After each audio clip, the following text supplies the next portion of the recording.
అందరికీ నమస్కారం. నా పేరు doctor K Satish Kumar, speciality orthopaedic surgeon from వీనియన్ హాస్పిటల్స్, బేగంపేట్. అన్నిటికంటే విలువైనది ఏమిటి అంటే ఆరోగ్యం. మీరు పేరే అనండి, హోదా అనివ్వండి, డబ్బే అనండి, ఆస్తి అనివ్వండి, ఇంకేదైనా అనివ్వండి, అన్నిటికంటే ఇంపార్టెంట్ ఏమిటంటే ఆరోగ్యం. సో దేన్నైనా పణంగా పెట్టి మనం ఒక ఆస్తిని సంపాదించాము, లేకపోతే మన ఆరోగ్యాన్ని పణంగా పెట్టి ఒక పేరు సంపాదించాము, ఒక ఇల్లు కట్టుకున్నాము, లేకపోతే ఉద్యోగంలో ఉన్నతి సాధించాము అనుకుంటే మాత్రము పోయిన ఆరోగ్యాన్ని మళ్ళీ సాధించలేము మనము. అందుకనే ఆరోగ్యాన్ని పర్ఫెక్ట్గా చూసుకుంటూ ఎప్పుడైనా కానీ మనము లైఫ్లో స్ట్రెస్ లేకుండా మనము ఆరోగ్యాన్ని కాపాడుకుంటూ ఉంటే మనకు వచ్చే ఆరోగ్య సమస్యల నుంచి చాలా వరకు ఇబ్బంది పడకుండా మనం ఉండొచ్చు అనమాట.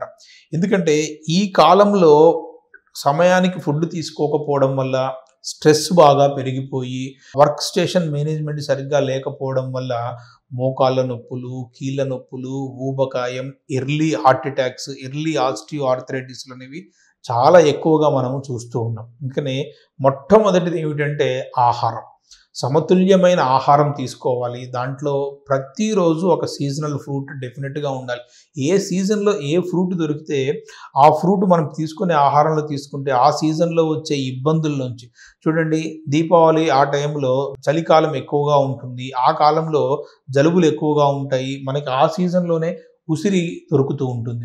ఎండాకాలంలో తాపం ఎక్కువగా ఉంటుంది, ఆ కాలంలోనే పుచ్చకాయలు కానీ లేకపోతే మ్యాంగో కానీ తాటి ముంజలు కానీ బాగా దొరుకుతూ ఉంటాయి. ప్రకృతి అనేది మనకి రెగ్యులర్గా ఆ సీజన్ కావాల్సిన ఫ్రూట్స్ మనకి ఇస్తున్నాయి. అవి తీసుకుంటే ఏమవుతుందంటే మన ఆహారంలో ఏ విధమైన మార్పులు రాకుండా ఉంటాయి, ఆరోగ్యంగా ఉంటాం. అటువంటి కోవలోకి చెందేదే ఒకటి ఆస్టియో ఆర్థరైటిస్. ఆస్టియో ఆర్థరైటిస్కి మెయిన్ ప్రధానమైనది ఏమిటి అంటే మన బరువు చాలా చాలా చాలా ఇంపార్టెంట్. ఏ వయసులో ఏ ఎత్తులో అంత బరువు ఉంటే మనము ఏ ఇబ్బంది లేకుండా ఉంటాం.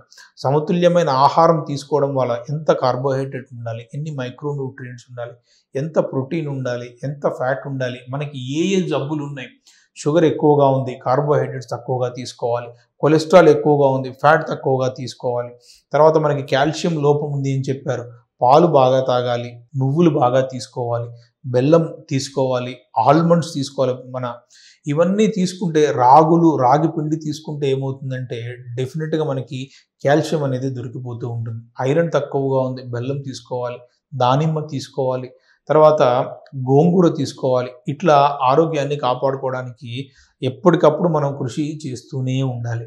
తర్వాత వంట రూమ్లో, కిచెన్లో దొరికే ఇంకా ఆహారపు దినుసుల్లో ప్రధానమైన పసుపు కానీ, తర్వాత బెల్లం కానీ, తర్వాత ఇంకొకటి జింజర్, వెల్లుల్లి, వీటిలో కూడా యాంటీ ఆర్థరైటిక్ ప్రాపర్టీస్ని కావాల్సిన న్యూట్రియంట్స్ అన్నీ ఉన్నాయి. అవి కూడా ఆహారంలో సమపాలనలో తీసుకోవడానికి ఎంతైనా చాలా ఇంపార్టెంట్. ఒక యూరిక్ యాసిడ్ పెరిగిపోయింది ఎక్కువగా ప్రోటీన్ ఫుడ్ తినడం వల్ల, జాయింట్స్ అన్నీ పాడైపోతాయి. తర్వాత ఎక్కువగా ఫ్యాట్ తీసుకోవడం వల్ల ఒబేసిటీ అయిపోయింది, కాట్లేజ్ తొందరగా అరిగిపోతుంది. మనము పాలు సరిగ్గా తాగకపోవడం వల్ల, బెల్లం సరిగ్గా తీసుకోకపోవడం వల్ల కాల్షియం లోపము, మెగ్నీషియం లోపము వస్తాయి. అప్పుడు చాలా ఇబ్బంది పడతాం. మన ఆహారం ఎంతో ఎంతో ఎంతో ఇంపార్టెంట్ ఈ ఆస్టియో ఆర్థరైటిస్ మేనేజ్మెంట్లో అని మనము గుర్తుపెట్టుకోవాల్సిన అవసరం ఎంతో ఉంది.